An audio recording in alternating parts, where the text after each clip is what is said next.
No one remembered exactly when the village stopped trusting common sense. Some said it happened slowly, like dust settling on shelves. Others claimed it vanished the very day the mad scientist arrived, riding a squeaking cart pulled by a donkey that looked deeply embarrassed to be involved. The scientist announced himself before anyone asked. He rang a small bell and shouted that he had come to improve reality. That sentence alone convinced half the crowd he was dangerous and the other half that he was brilliant. Tano, the merchant, who believed danger and brilliance were excellent business partners, rushed forward immediately. The scientist wore a robe filled with pockets, each pocket bulging with tools, scrolls, and objects that clicked nervously. His beard was wild, his eyes sharp, and his confidence absolute. He spoke in long sentences that sounded important but ended nowhere useful. People nodded anyway. Nodding was easier than thinking. Juha sat at the edge of the crowd on a low wooden crate, calmly chewing a piece of bread and watching everything with the relaxed curiosity of a man who expected nonsense and was rarely disappointed. The scientist declared that the age of effort was over. Humanity, he said, had suffered long enough under the tyranny of work, doubt, and patience. His inventions would solve problems before people even realized they had them. All he needed was trust, funding, and permission to test his ideas on everyone else. The Sultan arrived late, as all important men do, surrounded by ministers who whispered approval before approval was required. Tano seized the moment and loudly praised the scientist as the greatest mind of the age. The Sultan, who enjoyed being present at great moments, nodded gravely. The first invention was unveiled immediately. It was a large brass device filled with spinning needles, ticking wheels, and a long strip of paper hanging from its side. The scientist called it the Universal Measuring Engine. According to him, it could measure intelligence, honesty, loyalty, ambition, wisdom, and even destiny if properly calibrated. The ministers volunteered at once. Each test produced impressive results. One minister was exceptionally intelligent, another remarkably loyal, and a third destined for greatness. The crowd murmured in awe. The scientist smiled modestly, as if success were merely his natural condition. Juha raised his hand. "Does it measure foolishness?" he asked. The scientist paused. "Foolishness," he said slowly, "is simply intelligence applied in the wrong direction." Juha nodded. "Then I must be very intelligent," he replied. Laughter rippled through the crowd. The scientist hesitated, then allowed Juha to step forward. He adjusted several dials, muttered calculations, and pressed a lever. The machine shook violently. Sparks flew, gears jammed. The paper strip spat out a long report before tearing itself free and falling at Juha's feet. The scientist picked it up, cleared his throat, and read aloud. "Result inconclusive. Subject appears dangerously comfortable." The crowd burst into laughter. The scientist declared the test a success anyway, explaining that rare minds often confused delicate instruments. The Sultan nodded again. Rare minds were expensive and therefore impressive. That evening, Tano proposed something bigger. If one invention had impressed the village, imagine many. A grand marketplace where ideas could be bought, admired, and funded. The scientist loved the idea. The Sultan loved the applause. The ministers loved the titles they would invent for themselves. Thus, the market of impossible inventions was born. Stalls were built overnight. Banners were raised. Word spread quickly that the village had entered a new age. People arrived from nearby towns, eager to witness progress, or at least be seen standing near it. Juha walked through the market quietly the next morning, examining half-finished machines and listening to exaggerated explanations. He did not argue. He did not question too sharply. He simply asked small, polite questions that no one answered properly. At one stall, a device promised to store unused motivation for later use.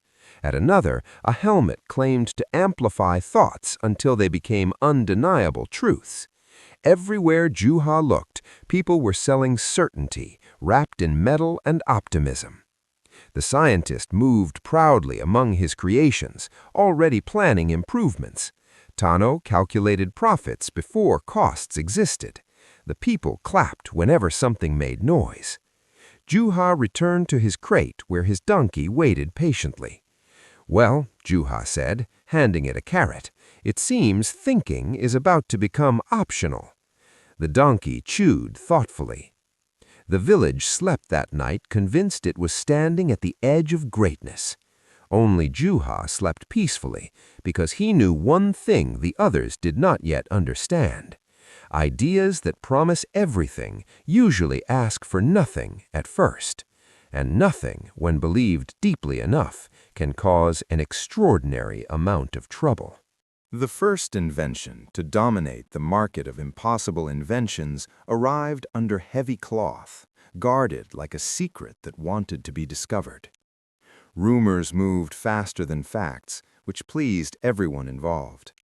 By the time the cloth was lifted, half the village already believed it would change their lives. The mad scientist stood proudly beside the machine, one hand resting on its metal frame as if it were a loyal pet. The device was tall, complex, and intentionally mysterious. Pipes curled into one another without obvious purpose. Gears turned slowly, as though thinking deeply. A narrow slot near the bottom blinked with a faint green light.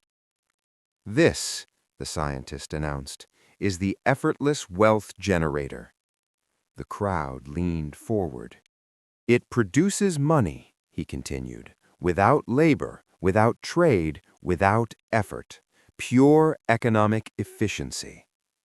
Tano nearly fainted. The Sultan asked the only question he ever asked seriously. "Is it safe?" The scientist nodded confidently. "Perfectly. It requires only 3 conditions: calm minds, public trust, and the absence of doubt." The ministers exchanged nervous glances, but said nothing. Doubt had recently become unpopular. The scientist inserted a lever. The machine hummed. Gears spun faster. The green light brightened. Then, slowly, deliberately, a coin slid from the slot and landed on a velvet cloth placed beneath it. Silence fell. Then the crowd erupted. People shouted, some laughed, others stared as if witnessing magic. The scientist allowed exactly 30 seconds of celebration before raising his hand for silence. Great inventions, he believed, deserved dramatic pauses. Juha watched from a distance, arms folded, face calm. He noticed something important. The machine did not look powerful. It looked tired. The machine was installed at the center of the market, guarded night and day. The scientist explained its operating rules again and again. Thinking too hard could interrupt production. Suspicion reduced output. Relaxation increased efficiency. The village adapted immediately. Shops closed early. Fields were left unattended. Artisans rested their hands and congratulated themselves for embracing progress. Why struggle when money flowed freely from metal and optimism? The machine worked continuously. Coins became notes. Notes became stacks. Tano organized counting teams. The Sultan smiled more often. Ministers spoke about a new economic era, though none could explain what the previous one had been. Juha approached the machine politely. "It works better when people relax?" he asked. "Yes," the scientist said. "Mental strain disrupts the balance." Juha nodded thoughtfully. "Then perhaps we should relax completely." He turned to the crowd and raised his voice. "Friends, why stop halfway? Let us close everything. No shops, no farms, no workshops. The machine will do all the hard work for us." The idea spread instantly. By the next morning, the village was quiet, peaceful, proudly unemployed. Money continued to pour out. But by the third day, something strange happened. People had money, but nothing to buy. The baker had closed his oven. The miller had locked his doors. The farmer slept soundly beside unplowed land. A child held a handful of notes and stared at an empty bread stall, confused. Prices rose. Goods vanished. Arguments began. The scientist blamed temporary imbalance. Tano blamed consumer impatience.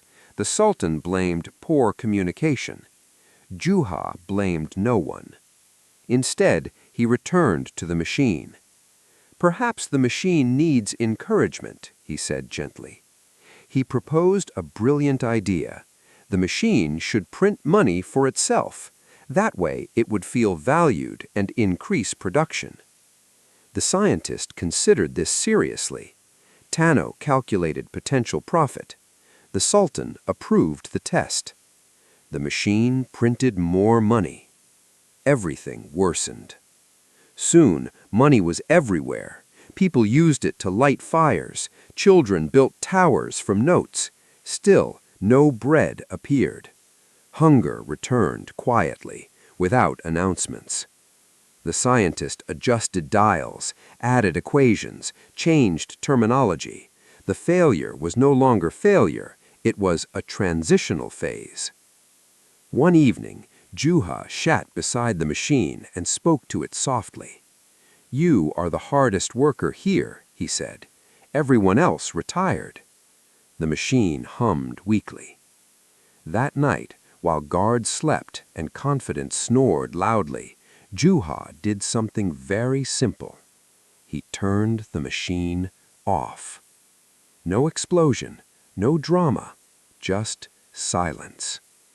The next morning, panic spread briefly, then hunger spoke louder. Shops reopened, fields filled with movement. Work returned, clumsy but necessary. The scientist declared the shutdown premature. Tano mourned lost potential. The Sultan issued no statement. Juha returned to his crate. A man asked him, "Why didn't you destroy it?" Juha smiled. "Why destroy a mirror? It already showed us everything." The machine remained covered in cloth, waiting. It would not be the last impossible invention to promise freedom from effort, but it was the first to teach the village a quiet lesson. Money without work is very productive at producing nothing. The failure of the effortless wealth generator did not discourage the mad scientist. On the contrary, it energized him. Failure, he explained, was merely success that had not yet learned how to behave. The market of impossible inventions reopened with greater enthusiasm because people preferred new promises to old embarrassments. This time, the scientist unveiled something smaller, simpler, and far more dangerous. It was a helmet. At first glance, it looked harmless. Polished metal, padded interior, a single crystal embedded at the forehead. No smoke, no noise, no spinning gears. The scientist claimed this was proof of its elegance. "This," he announced, "is the opinion amplification device." The crowd murmured. "It does not change your thoughts. It only ensures that your thoughts are heard, clearly, powerfully, and without interference." Tano immediately ordered 20. The Sultan raised an eyebrow. "What does it amplify?" "Confidence," said the scientist. "Certainty, the natural authority of personal belief." The minister smiled. Confidence was their favorite quality, especially detached from facts. The first volunteer was a councilman known for speaking often and saying little. The helmet was placed carefully on his head. A switch was turned. The councilman cleared his throat. "I believe," he said, "that I am correct." His voice echoed unnaturally, filling the square. People flinched. "I believe," he continued, louder now, "that anyone who disagrees is mistaken." The helmet glowed.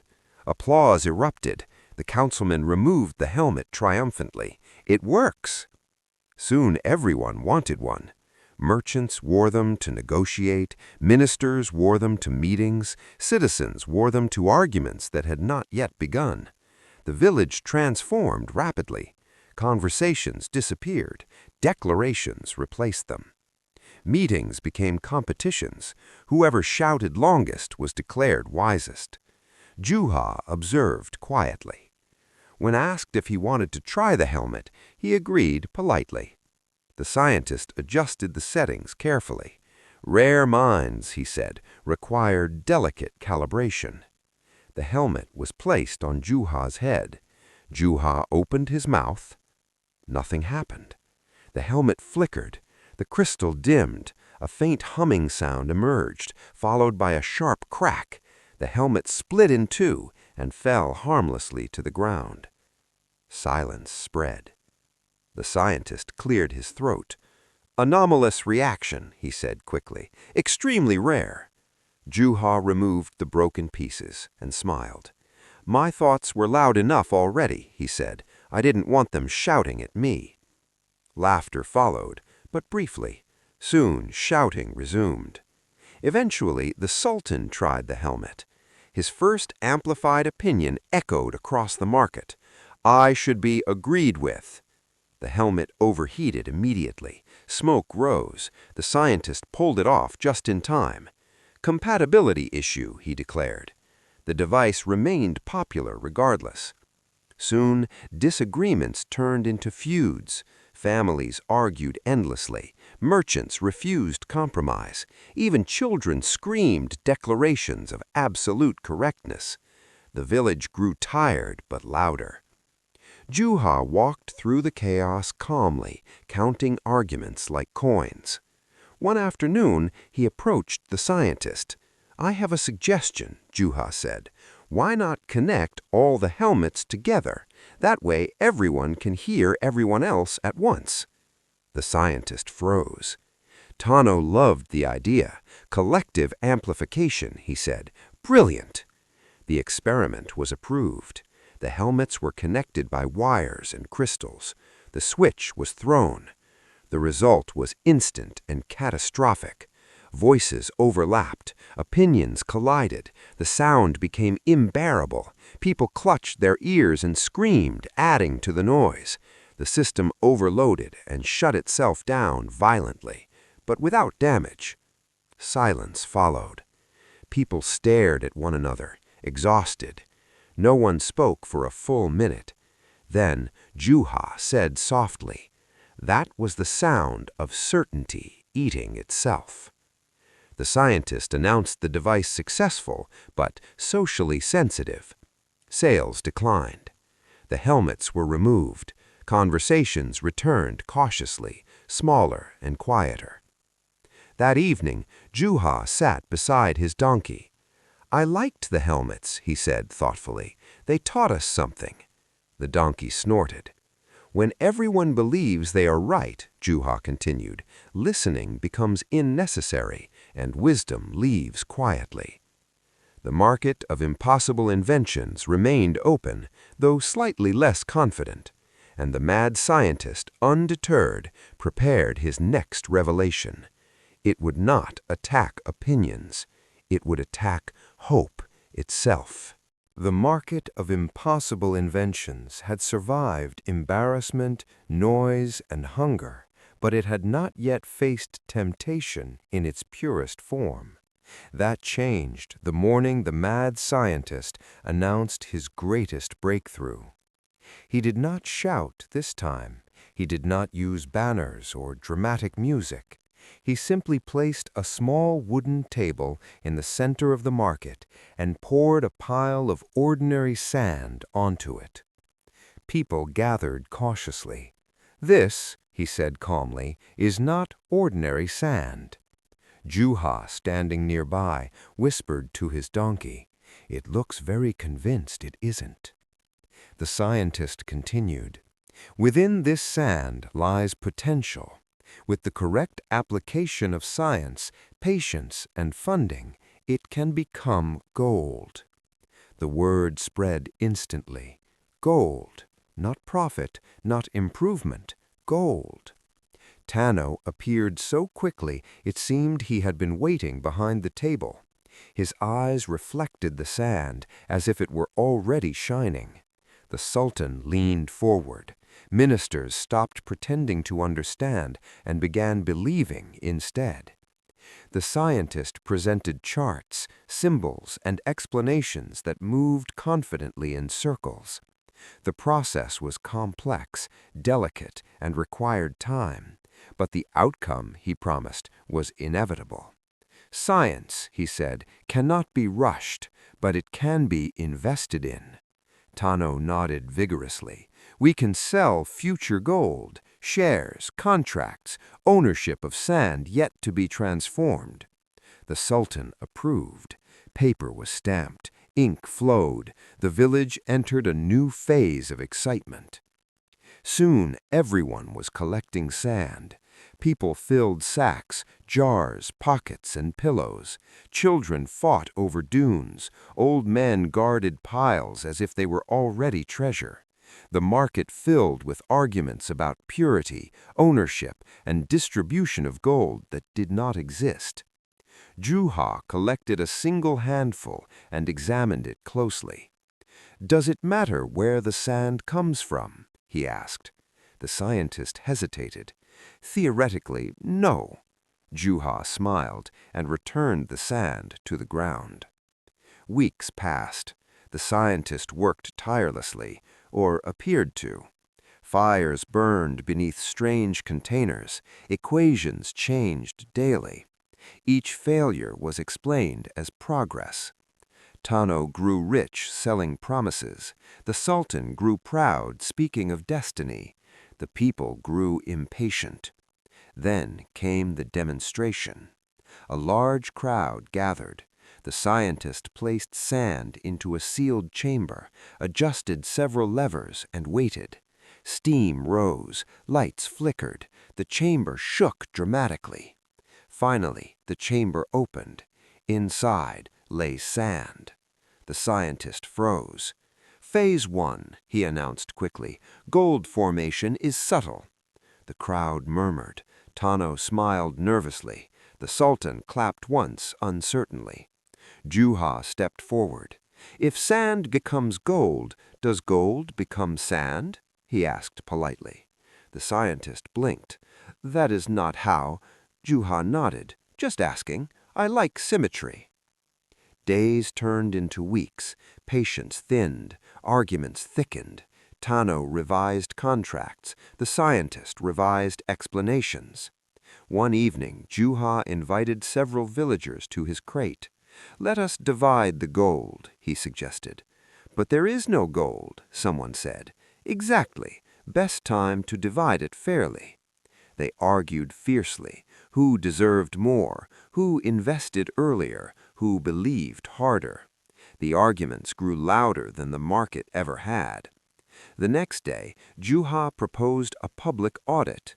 "Let us weigh the gold," he said. "If it exists, it should obey gravity." The scientist resisted. Tano delayed. The Sultan hesitated. Finally, pressure forced another demonstration. This time, the scientist produced a small gold-colored nugget. Cheers erupted. Juha picked it up and examined it carefully. "Beautiful," he said. "Where did the rest go?" Silence fell. The scientist stammered. "The conversion rate is variable." Juha nodded thoughtfully. Then he did something unexpected. He paid Tano for the nugget using real gold. The crowd gasped. Then Juha handed the nugget to a blacksmith, who struck it with a hammer. It crumbled. Painted sand. The market froze. The scientist backed away. Tano protested loudly. The Sultan stood very still. Juha dusted his hands. "No magic here," he said gently. "Just hope wearing makeup." People stared at their piles of sand, at their contracts, at their dreams. No riot followed, no shouting, just embarrassment. The scientist left that night without announcement. Tano sold his remaining sand as souvenirs. The Sultan ordered the table removed. Juha returned to his crate. A villager asked him quietly, "Why do we keep believing these things?" Juha smiled sadly. "Because turning sand into gold is easier than turning greed into sense." The market of impossible inventions remained open, but something had changed. Hope had learned to be careful, and the mad scientist's final invention was already waiting, not to promise wealth or wisdom, but to remove guilt itself. By the time the mad scientist returned, the market of impossible inventions was quieter than before. The banners still hung, the stalls still stood, but excitement had learned caution. Hope no longer ran freely. It walked slowly, looking over its shoulder. The scientist noticed this immediately.